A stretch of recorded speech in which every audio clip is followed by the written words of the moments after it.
So ಹಾಗೆ. ಈಗ 250 rupees ಇಂದ ನಿಮ್ಮ ಜರ್ನಿ ಸ್ಟಾರ್ಟ್ ಆಯ್ತು. Yes.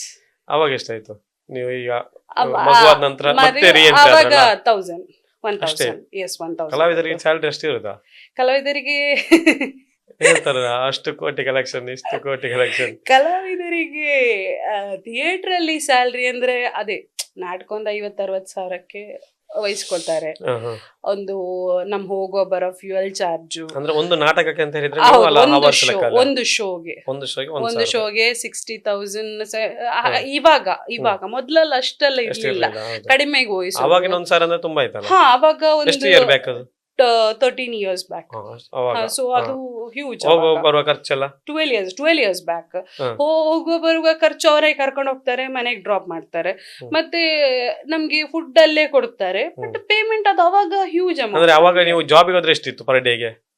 ಅವಾಗ ಅಂದ್ರೆ ಈಗ ಆಫೀಸ್ ವರ್ಕ್ ಅಲ್ಲಿ ಮಾಡ್ತಾರೆ ಇಲ್ಲ ಇತ್ತು ನನ್ಗೆ ಅವಾಗ ಸ್ಯಾಲ್ರಿ ಒಳ್ಳೇದೇ ಇತ್ತು. ಅಲ್ಲ ನಾರ್ಮಲ್ ಒಬ್ಬ ವ್ಯಕ್ತಿ ನಾರ್ಮಲ್ ಒಂದು 15,000-20,000 ದುಡಿತಾ ಇದ್ರು. ಅದು ಬೇರೆ 300-400 ರೂಪಾಯಿ. ಹಾ ಆ ಇರ್ಬೋದು. ಟೈಮಲ್ಲಿ ನೀವು 1000 rupees ತಗೊಳ್ಳೋದು ದೊಡ್ಡದು. Yes, yes. ಮತ್ತೆಂತ ಹೇಳಿದ್ರೆ ಅಲ್ಲಿ ಹೋದ್ಮೇಲೆ ಒಂದು ನೆಮ್ಮದಿ ಇದೆಯಲ್ಲ, ಖುಷಿ 1000 ಇತ್ತು. ತಕೊಂಡ್ರು. ಖುಷಿ ಇತ್ತು. ಇಲ್ಲಿ 20 ಅಲ್ಲ, ಅವನು 2 lakhs ಕೊಟ್ಟು ನೆಮ್ಮದಿ ಇಲ್ಲದೆ ಬದುಕೋದಕ್ಕಿಂತ ಅಲ್ಲಿ ಅದು ಇತ್ತು.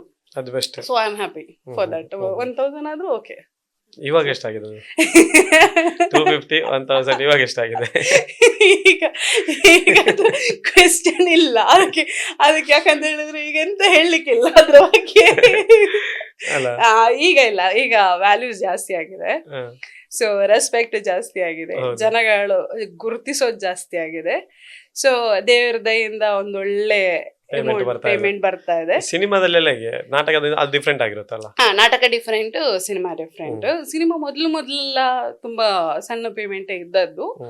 ಬಟ್ ಆಮೇಲಿಂದ ಕವರ್ ಆಗ್ತಾ ಬಂದು ಈಗ ಒಳ್ಳೆ ಅಮೌಂಟ್ ಇದೆ. ಈಗ ನಾಟಕ ಬಿಟ್ರಿ ಸಿನಿಮಾ ಬಂದ್ರಿ, ಯಾವ್ದು ಮೊದಲ ಸಿನಿಮಾ ಎಲ್ಲಿ ಮಾಡಿದ್ರಿ? ಮೊದಲ ಸಿನಿಮಾ ಪನ್ನಡ ಬೊಡ್ಚ, ಸುಂದರ ಮಂದಾರ. ಸುಂದರನಂದು ಸಿನಿಮಾದ ಹೆಸರು ಪನ್ನಡ. ನೀವು ಬೇರೆ ತಿಳ್ಕೊಂಡ್ರೆ? ಇಲ್ಲ ಪನ್ನಡ ಬೊಡ್ಚ ಸಿನಿಮಾ ಸುಂದರ ಮಂದಾರ ಅವ್ರದ್ದು. ಸೊ ಅದ್ರಲ್ಲಿ ಫಸ್ಟ್ ಸುಂದರ ಮಂದಾರ ಜೊತೆ ಮೊದಲ ಸಿನಿಮಾ ನಂದು. ಅದು ಹೇಗಿತ್ತು ಜರ್ನಿ? ಅದು ಜರ್ನಿ ಓಕೆ, ಯಾಕಂದ್ರೆ ಸುಂದಣ್ಣ ನನ್ಗೇನು ಹೊಸಬ್ರಲ್ಲ, ಈಸ್ ಮೈ ಫ್ಯಾಮಿಲಿ. ಸೊ ಹಾಗಾಗಿ ಅದು ಜರ್ನಿ ಹಾಗೆ ಸ್ಟಾರ್ಟ್ ಆದದ್ದು. ನಾನು ಲಕುಮಿಯಲ್ಲಿದ್ದೆ, ಆಮೇಲಿಂದ ನಾನು ಡೆಲಿವರಿಗೆ ಅಂತ ಹೇಳಿ ಮ್ಯಾರೇಜ್ ಆಗಿ ಬ್ರೇಕ್ ಅಲ್ಲಿ ಇದ್ದೆ. ಸೊ ಆ ಟೈಮಲ್ಲಿ ಯಾರೋ ಅವರಿಗೆ ಹೇಳಿದ್ದಾರೆ ಪಿಂಕಿ ಊರಲ್ಲೇ ಇದ್ದಾಳೆ ಅಂತ ಹೇಳಿ. ಸೊ ಹಾಗೆ ನಾನು ಕರೆಸ್ಕೊಂಡ್ರು. ಡೈರೆಕ್ಷನ್ ಅಲ್ಲ ಅವರ ಫಿಲ್ಮ್? ಆಕ್ಚುಲಿ ಹೌದು, ಡೈರೆಕ್ಷನ್ ಹೌದು, producer I think co production ಏನೋ ಇರ್ಬೇಕು. ಬಟ್ ಅವಾಗ ನನ್ಗೆ ಒಂದು ಒಳ್ಳೆ ಪಾತ್ರ. ಬಟ್ ಇವಾಗ್ಲೂ ಅದು ವೈರಲ್ ಆಗ್ತಾ ಇರ್ತದೆ ಒಂದೊಂದ್ಸಲ. ಅರವಿಂದ್ ಬೋಲಾರ್ ಸರ್ ಹೇಳ್ತಾರಲ್ಲ, ಮೆಲ್ಲ ನಡಪು, ಬ್ಯಾಂಕ್ ಅಲ್ಲಿ ಆಚೆ ಈಚೆ ಹೋಗ್ತಾ ಇರ್ತಾಳೆ ಒಬ್ಳು ಹೆಂಗಸು, ಮೆಲ್ಲ ನಡಪು ನೆಲ ಅದುರುಂಡು ಅಂತ ಹೇಳಿ ಹೇಳ್ತಾರಲ್ಲ. ಸೊ ಅದು ನಡೀತಾ ಇರೋದು ನೀವೇನಾ? ಹೌದೌದು, ಅದು ಒಂಥರ ಒಳ್ಳೆ ಕ್ಯಾರೆಕ್ಟರ್. ಹೇಗಿತ್ತ ಮೊದಲ ಸಿನಿಮಾದ ಜರ್ನಿ? ಮೊದಲ ಸಿನಿಮಾದಲ್ಲೂ ಹಾಗೆ ಒಳ್ಳೆ ಪೇಮೆಂಟ್ ಅವಾಗ. ಎಷ್ಟು ತಗೊಂಡಿರ್ತೀವಿ ಪ್ರಥಮ ಮೊದಲ ಫಿಲ್ಮಿಗೆ? ನಮ್ಗೆ ಒಂದ್ 2 ದಿನ ಶೂಟ್ ಇತ್ತು ಐ ಥಿಂಕ್. ಅಷ್ಟೇ? ಒಂದು ಸಿನಿಮಾಗೆ 2 ದಿನ ಶೂಟ್ ಇರೋದು ನಿಮಗೆ? ಅಲ್ಲ, ನನ್ಗೆ ಒಂದು 2 ದಿನ ಕ್ಯಾರೆಕ್ಟರ್ ಇದ್ದದ್ದು ಅದ್ರಲ್ಲಿ, ಸಣ್ಣ ಕ್ಯಾರೆಕ್ಟರ್. ಬಟ್ ಅದ್ ಚೆನ್ನಾಗಿ ಇತ್ತು ಕ್ಯಾರೆಕ್ಟರ್. ಹೌದು, ನನ್ಗೆ ಅವಾಗ ಎಷ್ಟು 6,000 ಸಮಥಿಂಗ್ ಕೊಟ್ಟಿದ್ದಾರೆ. ಎಷ್ಟು ವರ್ಷ ಆಯ್ತು ಸಿನಿಮಾ ಎಂಟ್ರಿ ಆಗಿ? I think 10-11 years. 11 years ಮುಂಚೆ ಸಿನಿಮಾ ಎಂಟ್ರಿ ಆಗಿದೆ. ಹೌದು. ಕೆಲವರು ಅಂದ್ರೆ ಬಜೆಟ್ ಮೇಲೆ ನಿರ್ಧಾರ ಆಗುತ್ತೆ. ಕೆಲವು ಸಿನಿಮಾದ ಬಜೆಟ್ ಸಣ್ಣದಿರುತ್ತೆ, ಸೊ ಅವಾಗ ಪೇಮೆಂಟ್ ಸ್ವಲ್ಪ ಸಣ್ಣದಾಗಿ ಬರುತ್ತೆ. ಕೆಲವು ದೊಡ್ಡ ಪ್ರೊಡಕ್ಷನ್ ಇಂದ ಸಿನಿಮಾ ಆಗುತ್ತೆ, ಪೇಮೆಂಟ್ ಕೂಡ ಜಾಸ್ತಿ ಇರುತ್ತೆ. ಫ್ರೀ ಆಗಿ ಬನ್ನಿ ಕರೀಲ್ಲ ಯಾರು ನಿಮ್ಮನ್ನ ಆಕ್ಟಿಂಗ್ ಮಾಡ್ಲಿಕ್ಕೆ ಬನ್ನಿ ಅಂತ ಹೇಳಿ? ಇಲ್ಲ, ಪೇಮೆಂಟ್ ಇಲ್ಲ, ನಿಮಗೆ ಫೇಮ್ ಸಿಗುತ್ತೆ. ಇಲ್ಲ, ಅದು ಕೆಲವರಿಗೆ ಆಗುತ್ತೆ, ಅದು ಆಗಲ್ಲ ಅಂತಲ್ಲ ಇಂಡಸ್ಟ್ರಿಯಲ್ಲಿ. ಬಟ್ ನನಗೆ ಆ ತರ ಎಲ್ಲಿ ಸಹ ಬರ್ಲಿಲ್ಲ. ಬಟ್ ಕೆಲವರಿಗೆ ಬಂದಿದೆ, ಇಲ್ಲ ಅಂತಲ್ಲ. ರಂಗಭೂಮಿಯಲ್ಲಿ ಕೆಲವು ಆರ್ಟಿಸ್ಟ್ಗಳು ಹಾಗೆ ಫ್ರೀಯಾಗಿ ಬನ್ನಿ ಅಂತ ಅವ್ರು ಕರ್ದಿಲ್ಲ, ಬಟ್ ಅಲ್ಲಿ ಕರೆದ ಮೇಲೆ ಪೇಮೆಂಟ್ ಇಲ್ಲ, ಒಂದು ಅಡ್ಜಸ್ಟ್ ಮಾಡಿ ಥ್ಯಾಂಕ್ ಯು ಅಂತ ಹೇಳಿ ಕಳಿಸ್ತಾರೆ ಅಲ್ಲಿ. ಅಲ್ಲಲ್ಲ, ಥ್ಯಾಂಕ್ ಯು, ಎಲ್ಲೇ ಬಜೆಟ್ ಅದ ಸಿನಿಮಾ, ಥ್ಯಾಂಕ್ ಯು ಅಂತ ಹೇಳಿ ಹೇಳಿರ್ತಾರೆ. ಸೊ ಅವಾಗ ಇವ್ರು ಬಂದು ಹೇಳ್ತಾರೆ, ಇಜ್ಜಿ ಪೇಮೆಂಟ್ ಇಲ್ಲ ನಮ್ಗೆ ಹೀಗೆ ಹೇಳಿದ್ರು. ಸೊ ಅವಾಗ ಗೊತ್ತಾಗುತ್ತೆ ಅವ್ರಿಗೆ ಪೇಮೆಂಟ್ ಸಿಗ್ಲಿಲ್ಲ ಅಂತ ಅಷ್ಟೇ. ಬಟ್ ನನ್ಗಲ್ಲೂ ಆಗ್ಲಿಲ್ಲ ಅದು. ನೀವು ನಿಮ್ ಖುಷಿಯಲ್ಲಿ ಈ ಸಿನಿಮಾ ನಾನು ಏನು ಪೇಮೆಂಟ್ ಇಲ್ಲದೆ ಆಕ್ಟಿಂಗ್ ಮಾಡ್ತೀನಿ ಅಂತ ಹೋದದ್ದುಂಟ? ಯಾವ್ದಾದ್ರು ಮಾಡಿದೀರಾ ಖುಷಿಯಲ್ಲಿ? ಯಾವ್ದು ಬರ್ಲಿಲ್ಲ. ಇಲ್ಲ, ಯಾವ ತರ ಬರ್ಲಿಲ್ಲ. ಮಾತಾಡುವಾಗ್ಲೇ ಆಕ್ಚುಲಿ ನನ್ಗೆ ಇನ್ನೊಂದೆಂತ ಅಂತ ಹೇಳಿದ್ರೆ, ನಾನು ಹೇಳ್ಬೇಕಾ ಬೇಡ ಗೊತ್ತಿಲ್ಲ. ನನ್ಗೆಲ್ಲ ಸಿನಿಮಾ ಬರೋದು ಕೆಲವೊಂದು 1-2 ದಿನ 3 ದಿನ ಮೊದಲು, ಲಾಸ್ಟ್ ಮೂಮೆಂಟ್ ಅಲ್ಲಿ ಬರೋದು. ಅದು ಯಾಕೆ ಅಂತ ಗೊತ್ತಿಲ್ಲ.